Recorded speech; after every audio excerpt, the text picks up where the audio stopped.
اینٹیں پختہ ہو جائیں، اب انہیں جوڑنا ہے، سیمنٹ سبسٹنس چاہیے، وہ قرآن ہے، یہ جوڑے گا تم۔ چنانچہ یہی بات حضرت شیخ الہند مولانا محمود حسن دیوبندی اسیر مالٹا نے اپنی اسیری سے رہائی پانے کے بعد واپس جب آئے ہیں تو دیوبند میں علماء کے ایک بڑے اجتماع سے خطاب کر کے کہی۔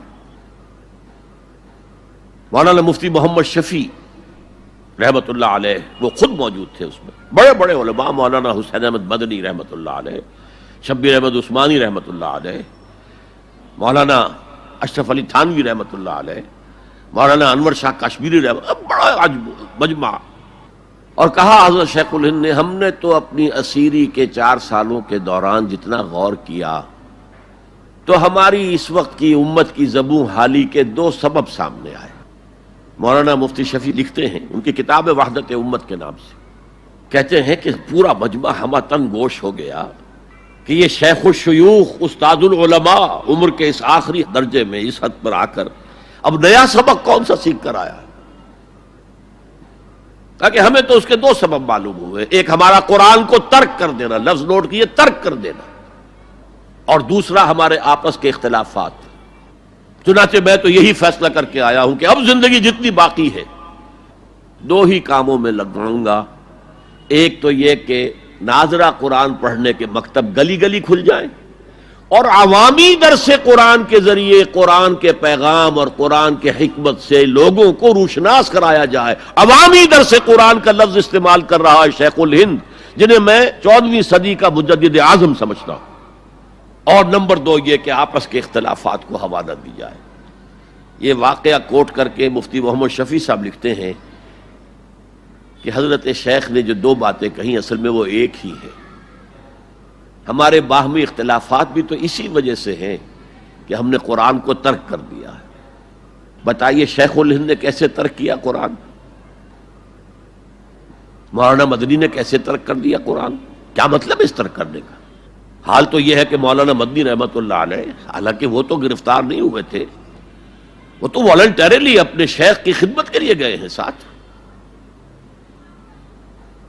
اور اس حد تک ان کی وفاداری اور ان کی خدمت گزاری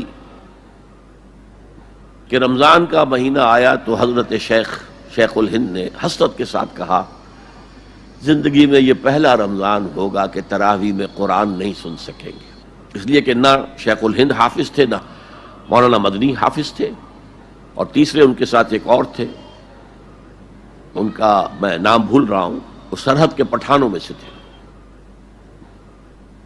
کوئی حافظ نہیں تھا۔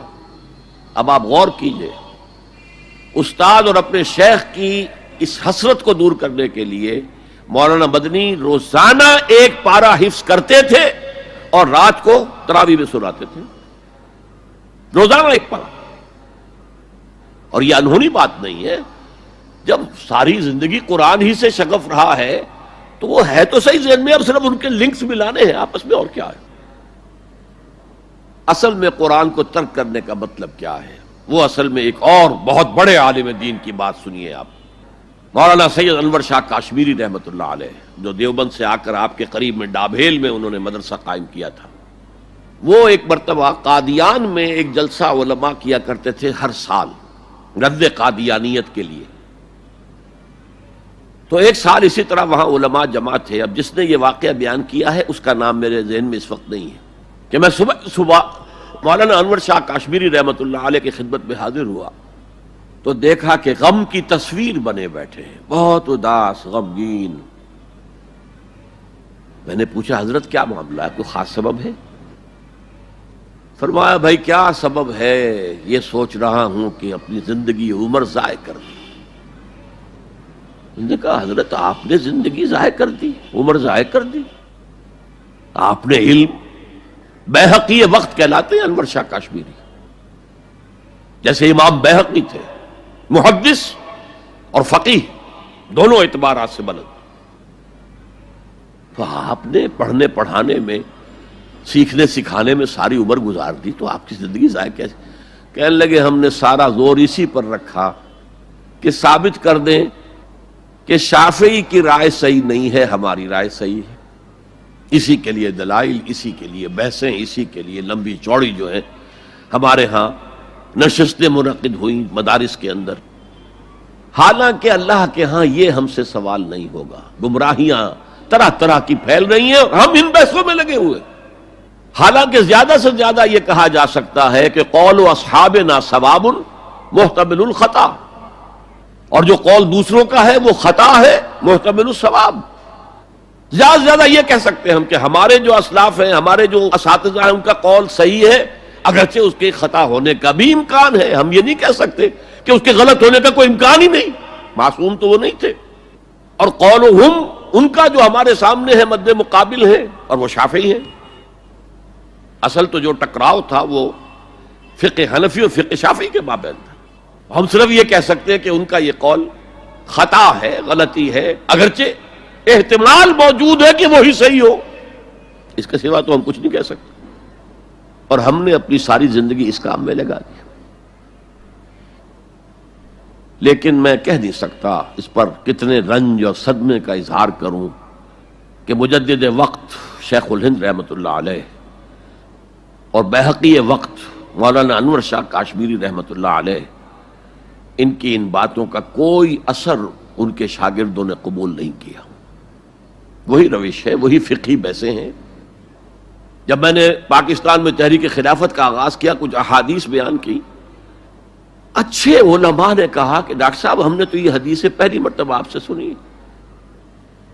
یہ حدیثیں جو ہیں یہ ہیں کتاب الملاحم میں، اشراط الساعہ، علامات القیامہ، کتاب الفتن. اور حدیث کے ان ابواب پر تو پہنچتے پہنچتے ہم ایگزاسٹ ہو چکے ہوتے ہیں. ہماری ساری بحثیں جو ہے وہ ختم، اور وقت ختم ہو جاتا ہے ان فقہی بحثوں کے اندر. یہاں تک تو ہم پہنچتے ہی نہیں.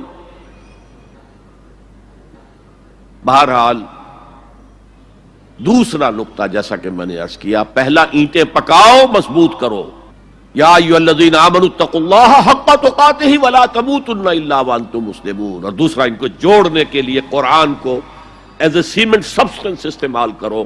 واعتصموا بحبل اللہ جميعا ولا تفرقوا واذکروا نعمت اللہ علیکم اذ کنتم اعداء فالف بین قلوبکم فاصبحتم بنعمتہ اخوانا وکنتم علی شفا حفرۃ من النار. تم تو تباہی آگ کے گڑھے کے کنارے تک پہنچ گئے تھے، گرا چاہتے تھے. فانقذکم منہا، تو اللہ نے اس سے تمہیں نکالا ہے. کذالک یبین اللہ لکم آیاتہ لعلکم تہتدون. اسی طرح اللہ تعالیٰ تمہارے لیے اپنی آیات کی تبیین کر رہا ہے، وضاحت کر رہا ہے تاکہ تم ہدایت حاصل کر سکو.